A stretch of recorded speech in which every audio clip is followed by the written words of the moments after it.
Hi friends, this is Bani and welcome to my channel. বন্ধুরা, আজকে আমি তোমাদের জন্য একটা দারুণ টপিক নিয়ে এসেছি। আজকে আমরা দেখব কিছু ইম্পর্টেন্ট প্রিপোজিশন, যে প্রিপোজিশনগুলোকে আমরা টাইমের ক্ষেত্রে অর্থাৎ সময় বোঝাতে ব্যবহার করে থাকি। দেখো, এই ইউজফুল প্রিপোজিশনগুলোর ব্যবহার জানা কিন্তু খুব ইম্পর্টেন্ট, খুবই গুরুত্বপূর্ণ। এই প্রিপোজিশনগুলোকে আমরা প্রায় সেন্টেন্সে ব্যবহার করে থাকি আর প্রায় ভুলও করে থাকি। আজকে তোমরা কিছু কনফিউজিং প্রিপোজিশনও দেখতে পাবে, অর্থাৎ যেগুলো ব্যবহারের ক্ষেত্রে আমরা বেশ কনফিউজড হয়ে থাকি। প্রত্যেকটা প্রিপোজিশনকে আমি এক্সাম্পলের মধ্যে দিয়ে তোমাদেরকে বোঝানোর চেষ্টা করব সেন্টেন্সে আমরা এগুলোকে ঠিক কিভাবে ব্যবহার করছি, ঠিক কোন ক্ষেত্রে ব্যবহার করছি। তো তোমরা বুঝতে পারছো আজকের ভিডিওটা কতটা ইম্পর্টেন্ট। তোমরা কোথাও যাবে না, আমার সাথে ভিডিওটা একদম শেষ পর্যন্ত থাকবে। যারা চ্যানেলে নতুন অর্থাৎ প্রথম আমার ভিডিও দেখছো তারা প্লিজ চ্যানেলটাকে সাবস্ক্রাইব করে নিও, তাহলে যখনই আমি ভিডিও আপলোড করব তোমরা নোটিফিকেশন পেয়ে যাবে। তো আর দেরি না করে চলো শুরু করা যাক আজকের ভিডিও। সবার আগে আমরা যেটা দেখবো সেটা হলো টিল এবং আনটিলের ব্যবহার। আমরা প্রায় কনফিউজড হয়ে যায় সেন্টেন্সে আমরা কোথায় আনটিলের ব্যবহার করবো আর কোথায় টিলের ব্যবহার করব। দেখো, দুটোকে আমরা সেন্টেন্সে ইন্টারচেঞ্জেবলি ব্যবহার করতে পারি, অর্থাৎ একটার জায়গায় আর একটার ব্যবহার আমরা সেন্টেন্সে প্রায় করে থাকি। আর এ দুটোর মধ্যে পার্থক্য হলো আনটিল হলো মোর ফর্মাল আর টিল হলো লেস ফর্মাল। সেন্টেন্স দেখো, সেন্টেন্সে আমরা এই দুটোকে কি করে ব্যবহার করছি। তারা বাস আসা পর্যন্ত অপেক্ষা করেছিল।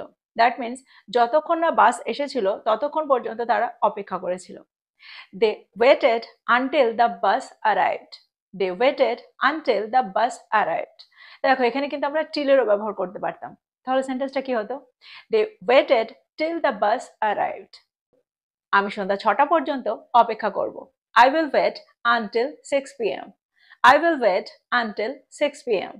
আমরা এটাও বলতে পারি I will wait till 6 p.m. দুটো সেন্টেন্সের মধ্যে পার্থক্য শুধু এটাই হলো, আগের সেন্টেন্সটা অর্থাৎ যেখানে আমরা আনটিলের ব্যবহার করেছি সেটা মোর ফর্মাল, আর যেখানে আমরা টিলের ব্যবহার করেছি সেটা হলো লেস ফর্মাল। তুমি বইটা পড়তে পারো যতক্ষণ না আমি ফিরে আসি। You can read the book until I return. You can read the book until I return. বৃষ্টি সকাল পর্যন্ত হয়ে চলেছিল। The rain continued until the morning.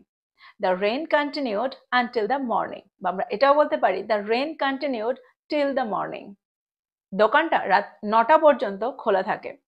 The shop is open till 9 p.m. The shop is open until 9 p.m. লাইব্রেরিটা সন্ধ্যা পর্যন্ত খোলা থাকে। The library is open till the evening. The library is open till the evening. তো এক্সাম্পলগুলোর মধ্যে দিয়ে আমার মনে হয় তোমরা বুঝতে পারলে সেন্টেন্সে আমরা কোথায় টিল আর কোথায় আনটিলের ব্যবহার করতে পারি আর এদের মধ্যে কি পার্থক্য। এবার আমরা দেখব পরেরটা। পরেরটা হলো ফ্রম আর টু। দেখো, আমরা বেশিরভাগ ক্ষেত্রে যেখানে ফ্রম এর ব্যবহার করি সময় বোঝাতে, সেখানে আমরা টু এর ব্যবহার করে থাকি। এত থেকে এত পর্যন্ত এরকমটা বোঝাতে আমরা সেন্টেন্সে ফ্রম এবং টু এর ব্যবহার একসাথেই করে থাকি। এক্সাম্পল দেখো, মিটিংটা দুপুর 2টো থেকে 4টে পর্যন্ত নির্ধারিত হয়েছে। The meeting is scheduled from 2 p.m. to 4 p.m. The meeting is scheduled from 2 p.m. to 4 p.m. লাইব্রেরিটা সকাল 9টা থেকে রাত 8টা পর্যন্ত খোলা থাকে। The library is open from 9 a.m. to 8 p.m. The library is open from 9 a.m. to 8 p.m.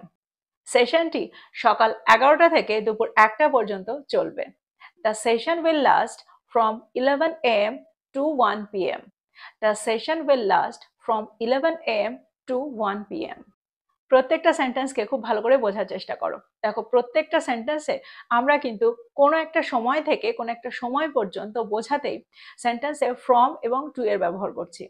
এই দুটো একটা কমন কম্বিনেশন। সেন্টেন্সে যখনই আমরা ফ্রম এর ব্যবহার করি একটা সময় বোঝাতে, তখন আমরা টু এর ব্যবহার করে থাকি। আরো একটা এক্সাম্পল দেখো, ফলাফল সকাল 9টা থেকে বিকেল 5টা পর্যন্ত পাওয়া যাবে। The results will be available from 9 a.m. to 5 p.m. The results will be available from 9 a.m. to 5 p.m. তো এক্সাম্পলগুলোর মধ্যে দিয়ে আমার মনে হয় তোমরা বুঝতে পারলে সেন্টেন্সে আমরা ফ্রম এবং টু এর ব্যবহারটা কিভাবে করছি, অর্থাৎ কোন অর্থে করে থাকি। এবার আমরা দেখব এই ধরনের সেন্টেন্সে আমরা থ্রুকে কি করে ব্যবহার করতে পারি। দেখো, কোনো একটা নির্দিষ্ট সময় বোঝাতে অর্থাৎ এত থেকে এত পর্যন্ত বোঝাতে আমরা সেন্টেন্সে থ্রুকেও ব্যবহার করতে পারি। এক্সাম্পল দেখো, দোকানটা সোমবার থেকে শুক্রবার খোলা থাকে। The shop is open Monday through Friday. The shop is open Monday through Friday. লাইব্রেরিটা ডিসেম্বর থেকে ফেব্রুয়ারি পর্যন্ত বন্ধ থাকে। The library is closed December through February. The library is closed December through February. দেখো এই সেন্টেন্সে আমরা ফ্রম এর ব্যবহারও করতে পারি। তাহলে সেন্টেন্সটা কি হবে? The library is closed from December through February. The library is closed from December through February. তো দুটোই তোমরা বলতে পারো, দুটো সেন্টেন্সই কারেক্ট। এবার আমরা দেখব পরের প্রিপোজিশনটা। পরেরটা হলো ডিউরিং। দেখো সেন্টেন্সে আমরা ডিউরিং এর ব্যবহার তখন করি যখন আমরা একটা টাইম পিরিয়ড বোঝাতে চাই, অর্থাৎ একটা সময়কালীন বোঝাতে চাই। কোনো একটা সময়কালে বা কোনো একটা সময়ের মধ্যে কোনো কিছু ঘটে যাওয়া বা কোনো কিছু হওয়া বোঝাতে আমরা সেন্টেন্সে ডিউরিং এর ব্যবহার করে থাকি। এক্সাম্পল দেখো, ঝড়ের সময় বিদ্যুৎ চলে গিয়েছিল। The power went out during the storm. The power went out during the storm. তিনি ভ্রমণের সময় অসুস্থ হয়ে পড়েছিলেন। He got sick during the trip. He got sick during the trip. দেখো এখানে কিন্তু আমরা এটা বোঝাতে চাইছি না যে পুরো ট্রিপটা ধরে, পুরো ভ্রমণটা ধরেই সে অসুস্থ ছিল। এখানে আমরা বোঝাতে চাইছি যে ট্রিপটার মধ্যে, ট্রিপটা চলাকালীন অর্থাৎ সেই সময়কালের মধ্যে তিনি অসুস্থ হয়ে গিয়েছিলেন। তিনি লেকচার চলাকালীন ঘুমিয়ে পড়েছিলেন। She fail asleep during the lecture. She fail asleep during the lecture. তো এক্সাম্পলগুলোর মধ্যে দিয়ে তোমরা বুঝতে পারছো সেন্টেন্সে আমরা ডিউরিং কে কখন ব্যবহার করছি। দেখো ডিউরিং এর ব্যবহার আমরা তখন করছি যখন কোনো সময়কালে বা কোনো সময়ের মধ্যে কোনো কিছু হয়েছিল বা কোনো কিছু ঘটেছিল, এরকমটা আমরা বোঝাতে চাইছি। এবার আমরা দেখব থ্রু আউট এর ব্যবহার। দেখো থ্রু আউট এর ব্যবহার আমরা সেন্টেন্সে তখন করি যখন আমরা বোঝাতে চাইবো যে কোনো একটা সময় ধরে, পুরো সময়টা ধরে কোনো কিছু ঘটেছিল, অর্থাৎ কোনো একটা সময়ের শুরু থেকে শেষ পর্যন্ত কোনো একটা কাজ ঘটে গিয়েছিল, কন্টিনিউয়াসলি ঘটে গিয়েছিল। এরকমটা বোঝাতে আমরা সেন্টেন্সে থ্রু আউটের ব্যবহার করে থাকি। এক্সাম্পল দেখো, তিনি সারাটা বছর ধরে কঠোর পরিশ্রম করেছিলেন। হি worked hard through out the year. He worked hard through out the year. That means বছরের শুরু থেকে শেষ পর্যন্ত তিনি কঠোর পরিশ্রম করেছিলেন। আমি পুরো ক্লাসটা মনোযোগী ছিলাম। I was attentive through out the class. I was attentive throughout the class. That means ক্লাসের শুরু থেকে শেষ পর্যন্ত আমি মনোযোগী ছিলাম। উৎসবটি পুরো সপ্তাহান্ত ধরে চলেছিল। The festival lasted throughout the weekend. The festival lasted throughout the weekend. তো তোমরা বুঝতে পারছো সেন্টেন্সে আমরা থ্রু আউটকে কি করে ব্যবহার করছি। যখন আমরা বোঝাতে চাইবো কোনো কিছু কোনো একটা সময়কাল ধরে শুরু থেকে শেষ পর্যন্ত হয়ে চলেছিল, তখন আমরা সেন্টেন্সে থ্রু আউটের ব্যবহার করতে পারি। এবার আমরা দেখব পরেরটা। পরের প্রিপোজিশন দুটো হলো ফর এবং সিন্স। দেখো সেন্টেন্সে এই দুটো প্রিপোজিশনকেও আমরা সময় বোঝাতেই ব্যবহার করে থাকি। এক্সাম্পল দেখো, আমি এখানে 5 বছর ধরে বসবাস করেছি। I have lived here for 5 years. I have lived here for 5 years. পরের সেন্টেন্সটা দেখো, তিনি 1 ঘন্টা ধরে অপেক্ষা করছেন। He has been waiting for an hour. He has been waiting for an hour. দেখো সেন্টেন্সগুলোকে তোমরা খুব ভালো করে লক্ষ্য করো। এখানে কিন্তু আমরা কোনো নির্দিষ্ট সময় বলছি না। 1 ঘন্টা, 1 দিন, অনেক দিন, এগুলো কিন্তু কোনো নির্দিষ্ট সময় নয়। আমরা কিন্তু কোনো স্পেসিফিক টাইম এখানে উল্লেখ করছি না। কিন্তু যদি আমি বলি সে এখানে 2020 সাল থেকে বসবাস করছে, তাহলে সেন্টেন্সটা কি হবে? He has been living here since 2020. He has been living here since 2020. তার কারণ হলো এখানে আমরা একটা নির্দিষ্ট সময় বোঝাতে চাইছি। যখন আমরা কোনো স্পেসিফিক টাইম বোঝাবো যে এখান থেকে সে বসবাস করতে শুরু করেছে, সেই সময় থেকে সে বসবাস করতে শুরু করেছে বা এই কাজটা শুরু হয়েছে, তখন আমরা সেন্টেন্সে সিন্স এর ব্যবহার করব। যদি আমি বলি তিনি সকাল 10টা থেকে অপেক্ষা করছেন, He has been waiting since 10 AM. He has been waiting since 10 AM.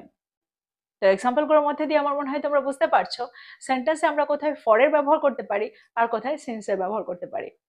এবার আমরা দেখব পরেরটা। পরের প্রিপোজিশনটা হলো বাই। দেখো সেন্টেন্সে আমরা বাইকে তখনই ব্যবহার করে থাকি যখন একটা নির্দিষ্ট সময়ের মধ্যে বোঝাতে চাই, অর্থাৎ কোনো একটা কাজ কোনো একটা নির্দিষ্ট সময়ের মধ্যে করতে হবে, এরকমটা যখন আমরা বোঝাতে চাই তখন আমরা সেন্টেন্সে বাইকে ব্যবহার করতে পারি। এক্সাম্পল দেখো, রিপোর্টটা শুক্রবারের মধ্যে অবশ্যই জমা দিতে হবে। The report must be submitted by Friday. The report must be submitted by Friday. তাকে আগামীকালের মধ্যে বইটা ফেরত দিতে হবে। He has to return the book by tomorrow. He has to return the book by tomorrow. এই কাজটা আমাকে দুপুর 12টার মধ্যে শেষ করা দরকার। I need to finish this work by 12 p.m. I need to finish this work by 12 p.m. তো তোমরা বুঝতে পারছো সেন্টেন্সে আমরা বাইকে কোন অর্থে ব্যবহার করছি। কোন একটা সময়ের মধ্যে বোঝাতে আমরা সেন্টেন্সে বাইকে ব্যবহার করে থাকি। তো এই হলো কিছু ইম্পর্টেন্ট প্রিপোজিশন। আমার মনে হয় প্রত্যেকটা প্রিপোজিশনকে তোমরা খুব ভালো করে বুঝতে পেরেছো। সেন্টেন্সে আমরা এগুলোকে ঠিক কিভাবে ব্যবহার করতে পারি, ঠিক কোন অর্থে ব্যবহার করতে পারি, আর এগুলোর ব্যবহারে তোমাদের এরপরে আর কোনো রকম কনফিউশন থাকার কথা নয়। তো প্রত্যেকটা প্রিপোজিশনকে নোট ডাউন করো আর প্রত্যেকটা প্রিপোজিশন দিয়ে সেন্টেন্স তৈরি করো আর সেগুলোকে তোমাদের কনভারসেশনে সঠিকভাবে ব্যবহার করো। তো এই ছিল আজকের ভিডিও, এই ছিল আজকের টপিক। ভিডিওটা ভালো লাগলে লাইক করতে ভুলে যেও না, বন্ধুদেরকে শেয়ার করো যারা ইংরেজি শিখছে। So this is all about today. I will be back with another video. Till then, take care. Thank you for watching this video. Bye bye.